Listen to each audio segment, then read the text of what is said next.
You are about to listen to the full interview with Javier Cavanilles. Sections of it were originally included in our Faces of Bélmez episode. Javier Cavanilles, along with Francisco Máñez, wrote Los Caras de Bélmez. Was the greatest paranormal mystery in the history of Spain a fraud? A book extensively covering the history of the faces. We spoke with him about the phenomenon and evolving explanations throughout the years. We hope you enjoy.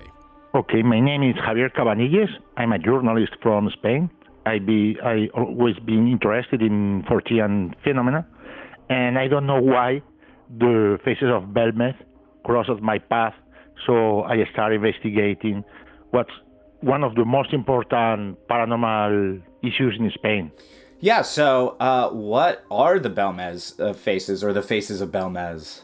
Bélmez is a very small village in the south of Spain. It used to be a very isolated area. Now things have changed, but it was in the middle, let's say, of nowhere.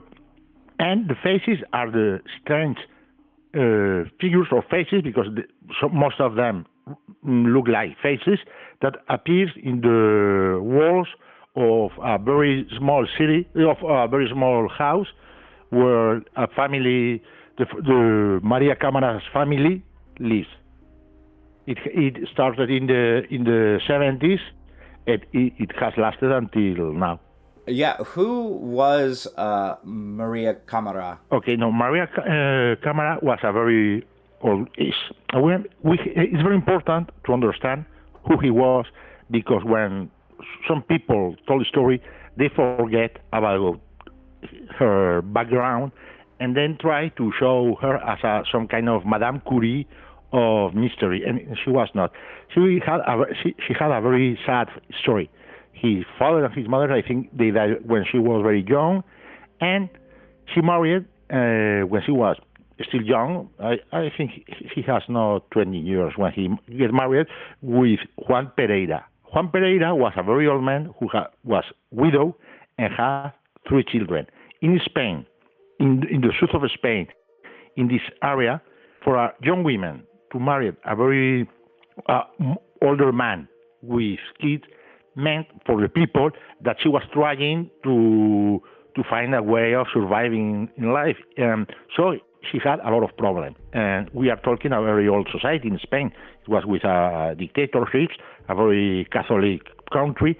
So people didn't like her because they think she was in some ways dirty. And the faces of Bélmez, for her, was some kind of revenge.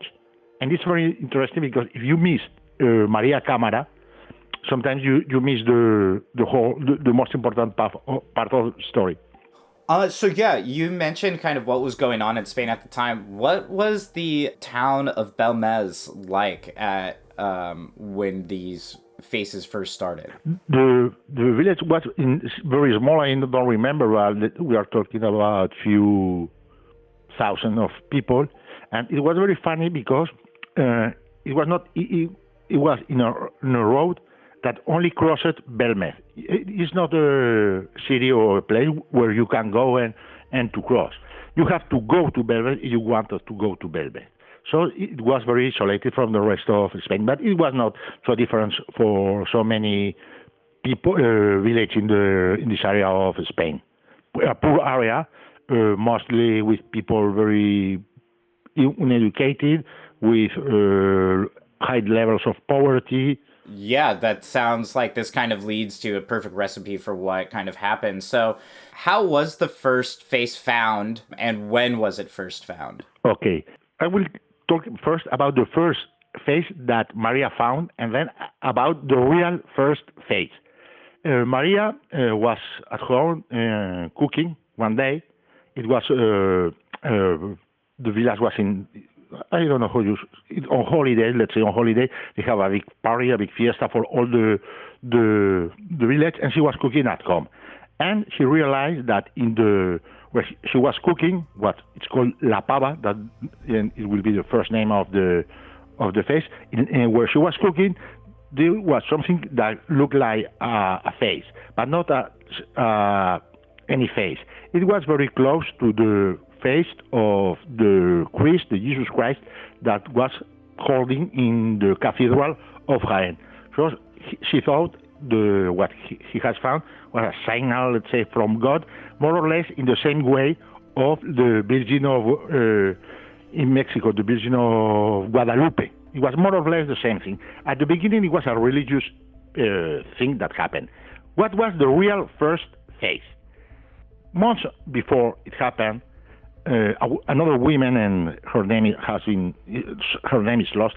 Another woman found a stone. It was not a stone. Let's say a stone with something that was like a virgin. And this woman, with her friends, kept the stone and put it somewhere in the middle of nowhere.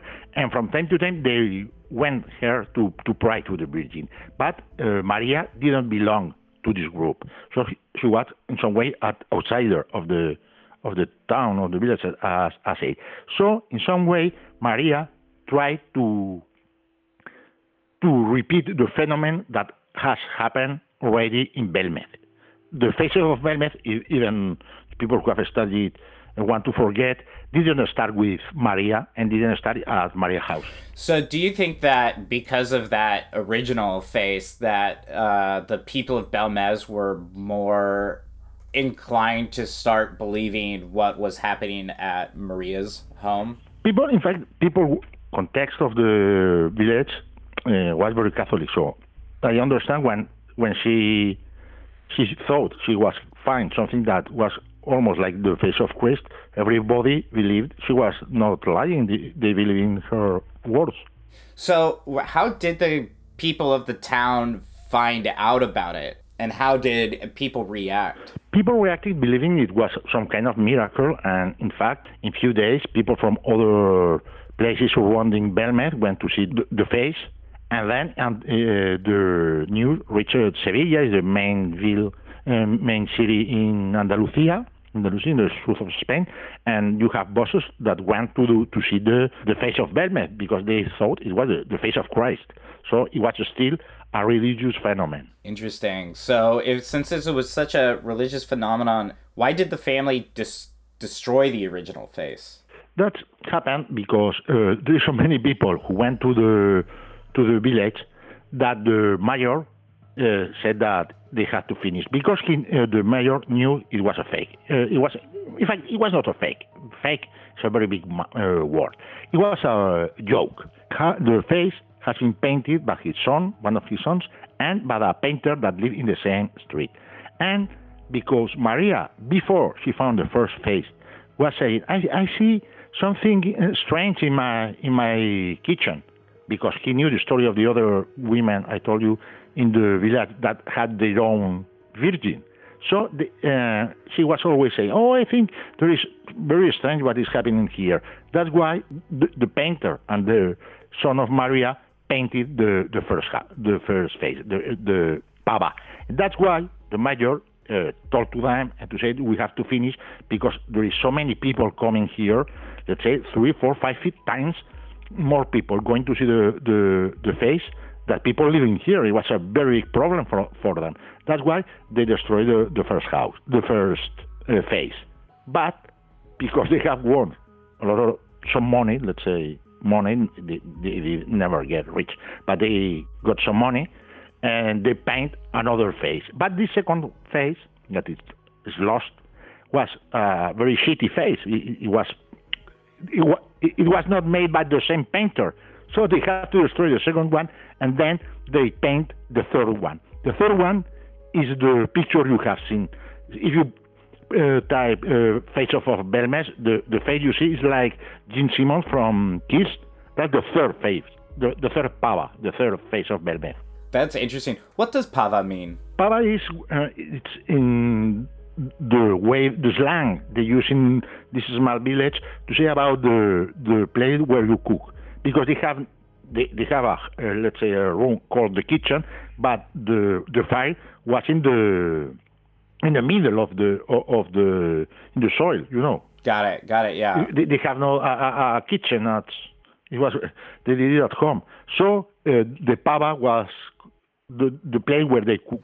Yeah. So how much money were they making off of this? How much were they charging per person? They have charged. In fact, they have never charged. There was not a ticket admission. But people went there, and because they thought it was some kind of miracle, they gave some money.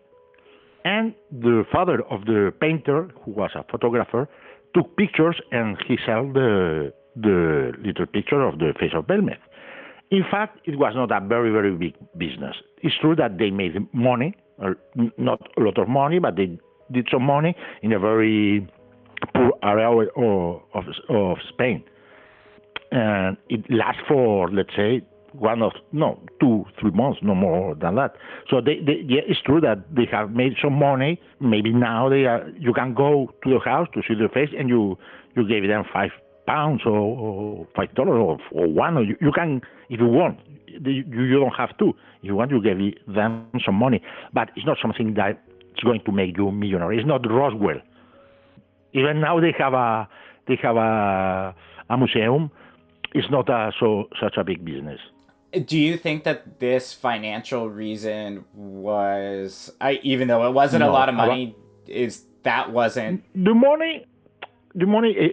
I wrote about Bélmez. I made some money, but I didn't get millionaire. Everybody that works and do something try to get some money.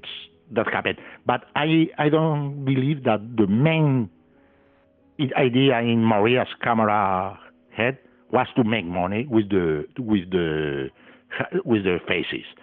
She really believed it was a religious phenomenon. Even if she made money, but I don't think the money can explain or the business explain everything. It's true that they try to make as much money as they could, but we are not talking about millions. Right. So what do you think is kind of the most likely explanation for these original paintings? What would have been her motivation for it? The motivation, it was a joke. It started as a joke. Then people, and it's more than Maria, his husband, or more than his husband, the children of his husband, because she has children with his husband, but her husband, Miguel Pereira, had, I think, 3 other children with another woman that died. I think these 3 ones were the most interested in making money. Did she know that they were fake, or was it kind of a prank on her? Yes, at some point she knew it was a fake, but it's also true that she believed in the phenomena. She knew, because we know for witness, for her lawyer to speak to us and explain, and half of Maria knew it was not real, but the other half of her believed in the phenomenon. She was in some way trapped because her life was the faces of Bélmez. Imagine you live in the middle of nowhere, and then you appear on TV from time to time. You have people from Madrid that comes here, scientists who come here to talk to you, people who want to talk to you. So in some way she was trapping in his own joke. But she didn't start the joke. She didn't start the phenomenon. And I don't think the money was his main goal in the story. So kind of moving on beyond these originals, so the mayor wanted to try to find an origin for the faces, and I believe they dug underneath the house. Is that true? No, it's not true at all. It's part of the story, but the house there is no such a house. No, it's not true. Oh, they never did any. I mean, because I know part of the story is that they found bones underneath the house. Did that never happen? Yes, that's true. But you have to take into account that this area was full of bones. The bones were found by students from the University of Madrid who were studying medicine, and they went to the village. They dug the bones, and the trial is lost. Nobody knows what happened with the bones.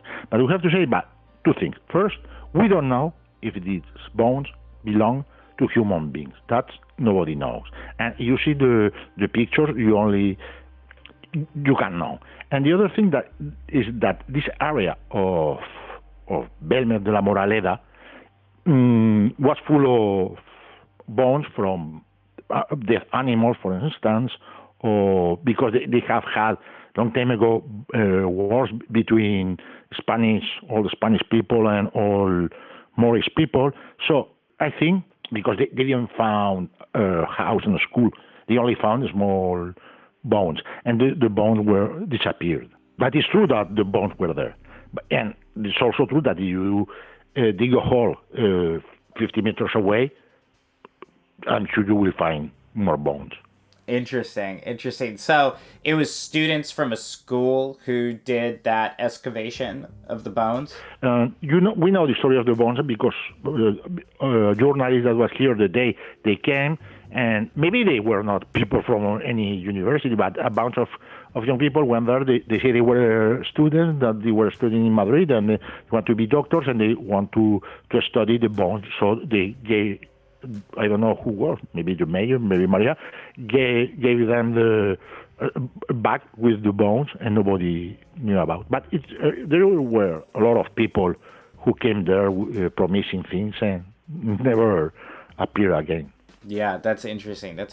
Because from my understanding, the bones are kind of tied with there became many more faces in the house, correct? A lot of the times in the story, those two things kind of get tied together. Is that true? Yes, the house, there is a lot of faces from 17th to now, but sometimes the faces appear and disappear, so you really don't know if they were real. Other times you only have people talking about the faces they have seen, but it's true that the first pava appeared in the 17th, and in the 80s and 90s you also have new faces. How many faces total have there been? It's impossible to know because some people talk about 500 and others about 20. I would say that we have pictures of about no more than 20, 25 faces. No, I don't think there is more than 25 pictures of different faces. And when we say faces, you have La Pava or La Pelona that are real faces that look like faces, and you have things that you have a horse and things that you don't know what happened. Another one that looks like an alien. There's a different one, but we have over 25 pictures of different so-called faces. So you said that, some faces disappeared, some appeared. Yes. Did anybody except for the family see them appear or disappear, or did they just see, the finished face? No, some people who were there, they said, no, we have seen a face, and then other people came, and we don't see the face. So the face has appeared and disappeared, but maybe it had never appeared at all. Yeah. When did the general public start believing that this was a fraud rather than something that was actually, a phenomenon? Okay, the phenomenon started at the end of summer in August of 1970, I thought. And for the first weeks, it was only a very local phenomenon. But at the end of January of the next year, a journalist from Madrid, Antonio Casado, that was working in Pueblo, it was a newspaper very well known at the time, heard about the story. So he went 3 days. I don't know really if it was Casado, actually. Okay, someone from Pueblo went to the Bélmez and wrote a short story that spanned for 2 or 3 days in his newspaper. And then Casado came and he wrote the whole story. So we are talking about the end of January, beginning of February of 71. That's when in Spain it was a very, very well-known thing. It was boom like a headquarter or something. It was everywhere. We have only 2 TVs at time in Spain, a lot of newspapers, but radio, national TV. They were everything. For 1 month, it was really crazy. So when did people first start trying to prove that it was a fraud? It was basically right after that? First, when Antonio Casado from El Pueblo came there, he started dealing with the story as it was a real strange phenomenon, a Fortean phenomenon, and he really believed that it has no explanation. And he was surrounded, so he went to Bélmez with other people who believed in this kind of stuff. And then he started writing in his newspaper. But another journalist from another newspaper called Alcázar went there, and he wrote only 4 or 5 pieces only for 4 days, or 5 days, no more than that. And when in his first story, he said, "We are making a mistake. This is not a Fortean phenomenon until we can prove it. So let's start using science, and let's say it's a fake. And then we are going to investigate if it's a fake. And if we don't find who did it, then maybe we can start talking about a Fortean phenomenon." That it was Alcázar, in fact, the first who said who discovered the story about the painter and the son of Maria and everything. And then Casado from El Pueblo wrote another piece with the same conclusion. But the thing is, when people later on wrote books and write of the story, they forgot everything made by Alcázar, and they also forgot the last news of Casado where he said it was a fake. Interesting, because it does like kind of blow up and become not just a phenomenon in Spain. It kind of blows up through all of Europe and the world. And could you tell us who Germán de Argumosa and Hans Bender were, and how did they become involved? Yeah, Hans Bender, the Nazi. Yes. Germán de Argumosa was some kind of people that it was easy to find this kind of people in a society like Spain. His family had a lot of money. He was not so rich at the moment. He married with a woman with a lot of money, so he had a lot of spare time. And he was of the first people in Spain interested in Fortean phenomena, in psychology and everything. So he was very, very interested in voices from Ghost or whatsoever. When you put a tape and you register, and then voice from nobody knows where appears. So he was very interested. That's why he went to Bélmez to investigate, and he was the main character in the story. And in fact, he was not only has money and spare time, and it's true that he was very well known in Europe in the milieu, in the field of Fortean phenomena. And he met Hans Bender. Hans Bender was the most important parapsychologist in Europe. Nobody knew until we released our book, because we found letter that, in fact, it was in France, I think. Yes, in a French society, her daughter gave a speech, and she talked about his father. And she explained that his father was Nazi. In Germany, nobody knew that he was working from German government at the time, but he was not very well known. So when after the war, people forgot about him, and he was not put in jail and so on. And he started working in paranormal phenomena with Nazis, with Goering, I imagine. Yes, with Himmler. This time it was with Himmler, and then he started. He continued working in Friburgo, in a small city of Germany. It's true that he was very well known. That now if you read what he wrote, it's absolutely crazy, but he was very well known. And he met Germán de Argumosa. And Germán de Argumosa says that Hans Bender told him that Faces of Bélmez was one of the biggest mysteries on Earth. In fact, the truth is that Bender never wrote nothing about Faces of Bélmez, and I think he went 1 or twice to the village, once with her lover. He was married, but he had a lover. He went there, and he spent less than 1 day, 3 hours here. He went to check it out, but he didn't pay so much attention. He was more interested in sun and drinking wine and everything. And he never wrote nothing about Faces of Bélmez, because it was not his business. He was more focused on poltergeist and these kind of things. That's why, but Germán de Argumosa pretend that Fassbender was very interested.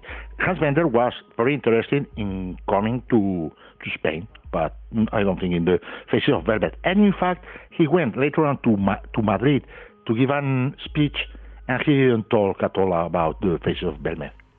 Well, that's very interesting because, correct me if I'm wrong, one of the stories is that Argumosa and Bender sealed the house and had a notary to prove the findings, and they watched... the story of the notary. Yeah, Fassbender was not at the moment in Spain. He was in Germany. I will tell you the story. Because they wanted to know if it was a real phenomenon, and they closed the kitchen where the faces have appeared. So they called a notary, and the house was sealed. So you couldn't come in. And they waited, they took pictures, the pictures disappeared. Nobody has seen the picture ever. So, and they wait for months. And when they opened the kitchen again, nothing has happened. The only new faces have appeared in the new kitchen, in the kitchen where they have been working when the old kitchen was closed. But inside the kitchen, nothing happened. And we have only the first document when they sealed the house, and I don't remember if we have the other one when they opened. But in fact, the pictures were lost, and nobody knows. So who sealed the house if Hans Bender wasn't there? Was it just the family did this with the notary? I think when the notary was maybe Germán de Argumosa, shortly. I don't know if he was here at the moment or they did it because he asked for the family to do it. But he was involved in some way. I don't remember. Got it. That makes sense. So, the notary does end up saying that, like, faces were...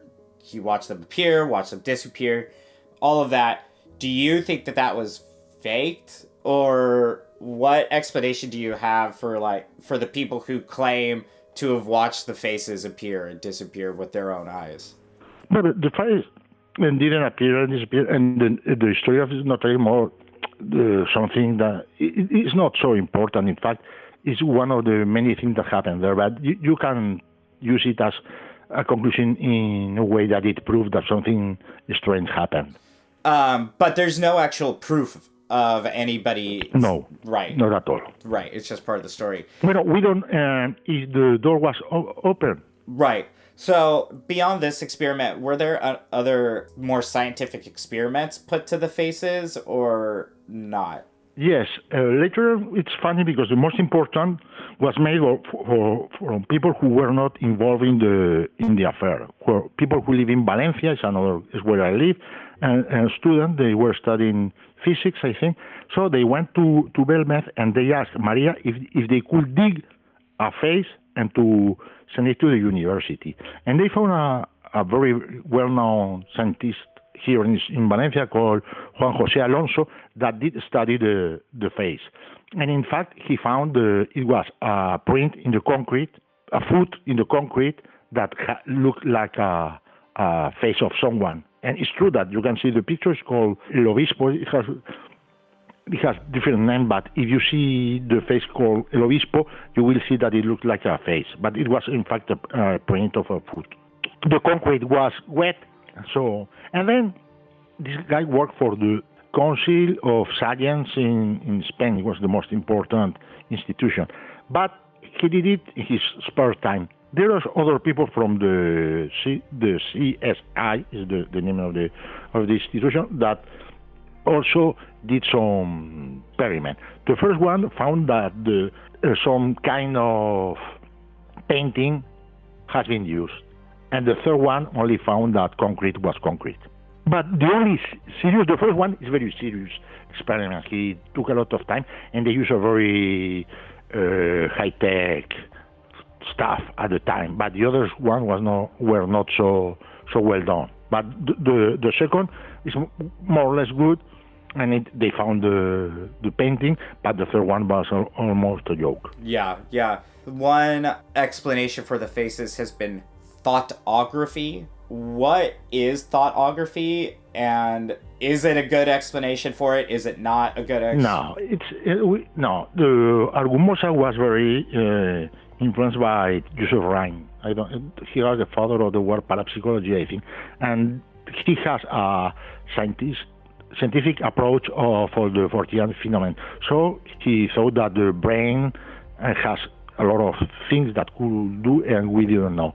So one of the theories was that Maria Cámara, the thinkings of Maria Cámara were she was sending his thinkings to the house, to the wall, and then the houses appear. And maybe these thinkings were about the people or her family and so.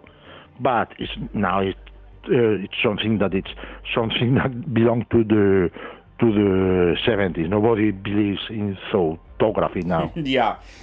Going forward a little bit, there were multiple commissions set up to prove it was fraud, and that caused some backlash. Could you talk about those commissions and the backlash that they found?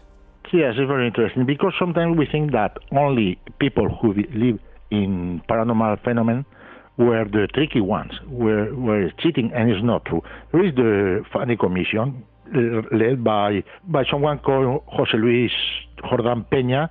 He was a skeptic, a member of the Spanish Research Society or something like that, but in fact he was a very tricky guy.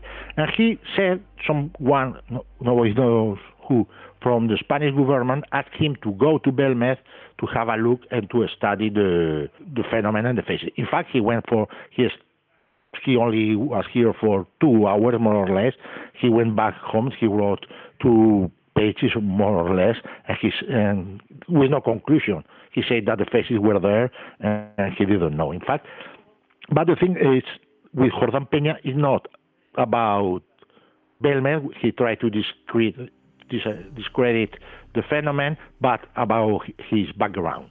That he was involved in a lot of strange affairs like Humo. Maybe people who are interested in UFOs know. But the problem with Jordán Peña is you can spell his name problems. He got a lot of problems everywhere because he wanted to be the most important guy everywhere, and in fact, he was exactly like Germán de Argumosa. He was not better than Germán de Argumosa. Even Germán de Argumosa believed in the faces of Bélmez, and the other didn't. So that's interesting. So you say that both of them had pretty not reliable processes that they were going on, but they were kind of like two sides of the coin. Yeah, yes. Very interesting. Very interesting. So what is the trial of the faces? What was that? That's another funny thing in the folklore of Bélmez. The trial of faces is in fact a broadcast in a local radio. They put together people who believe in the phenomenon and people who don't. They were having a debate for an hour. They didn't reach any conclusion, and it was called the trial of Bélmez. It's true that the program was more or less with a lawyer, and one acted as a lawyer of the faces, let's say, the other as a fiscal of the faces. One said it was true, another said it was not true. The answer was in some way the truth, and they didn't reach any conclusion. But some people thought that the trial of Bélmez really took place, and it didn't. It was just a program of radio that it's lost. Oh, you can't find it? That would be such a fun thing to listen to, but you can't listen to it anymore? No, it's lost. It doesn't exist. Do you know, was the lawyer anybody, the lawyer for the faces, anybody of importance? No, they weren't even a real lawyer. Yes, but they are dead. One of them wrote a book about the whole story. I think it was Manuel Serrano. No, I don't remember. But one of them wrote a book when the lawyer who was pro faces wrote 2 books, I think. One was published, the other was not, and that's where he explained what happened at the trial of Bélmez. Yeah, so there wasn't like a court case or anything like No, that. that's all. No. So moving forward from there a little bit, who was Pedro Amoros, and why did he launch the Genesis project? Yeah, Pedro Amoros was someone who wanted to be the new Germán de Argumosa, and he wanted to rebirth the phenomenon in 1960, I think. So he tried to create the faces at home. That's what he called the Genesis project, but in fact he did it at home with his own hands. It was alone, with nothing more than oil, because the faces were painted with oil. Oh, so people were actually took the samples of his faces and they found that it had oil? Yes, nobody... we know that he used oil because he told to other people who talked to us. And when we tried to replicate his faces, we did it with oil, and they were the same thing. So the Genesis project was just this guy basically painting the pictures. Yes, if you know Pedro Amoros, he has done a lot of this kind of projects, but that went nowhere. Yeah. That's interesting. But he lives in his own world of... You can't take seriously Pedro Amoros at all. So do you think he actually believed his findings? In some ways, yes. In some way, he believes his own lies. Sure. For sure. So, Maria died in the early 2000s. What happened after she passed away? Mostly nothing. They tried to create again the phenomenon in another house, but it lasts only for few weeks because everybody, even in people who believe in the old faces, so it was a scam. It has no sense. In some way, the phenomenon died with her. I know that then there were like a lot of new faces, kind of exploded after she died, but those have a pretty simple explanation, correct? Yes. Can you kind of go into that? If you compare, there is nothing like the other one, like La Pava or La Pelona. There is different made with oil or you see, it's a forgery. Also the others, but the others have some, let's say, taste. The new ones were made by people who didn't know how to do a line, let alone a face. Most recently, there was a television show that said that they did an scientific examination. There was no paint traces or chemical traces to explain it. What is the explanation that you have for that? As Iker Jimenez knows, because he was one of the people involved in the forgery, he tried to find the silver. The first face was made with nitrato de plata. So the same thing that you use when you take a picture, something of silver. I don't know how you say it in English, but the same thing. But only the first pava, the one who was destroyed and disappeared, was made using this method. So if you go there and you try to find again the silver powder, or I don't know what to call it, you won't find it. That's what he did. He went here to try to find the silver powder, knowing it's impossible to find it. So he presented it as a very strange thing, but the thing is, nobody cared about it. If he tried to prove in a scientific way that it was a very strange phenomenon, but people who love Fortean phenomena, maybe they swallowed the story, but nobody gave a damn about him. So, what is happening with the faces today? What is going on with them? Nothing. They are here. If you go to Bélmez, you can go to see the house. There is also a small museum. And in summer, people in the newspaper who have nothing to write about, they send young journalists to write something about the big mystery of Bélmez. But nothing new has happened. Let us know what you think about the Faces of Bélmez on Twitter and Instagram at strange_phenom and on Facebook at Strange Phenomenon, all one word. Please give us a review and subscribe on your favorite podcasting app. Visit www.strange-phenomenon.com for a full list of sources and more episodes. Strange Phenomenon is hosted by Ray Tarara. It's written and produced by RJ Blake and Ray Tarara. Theme music by Tara Monk. Additional music provided by Sergei Cheremizanov.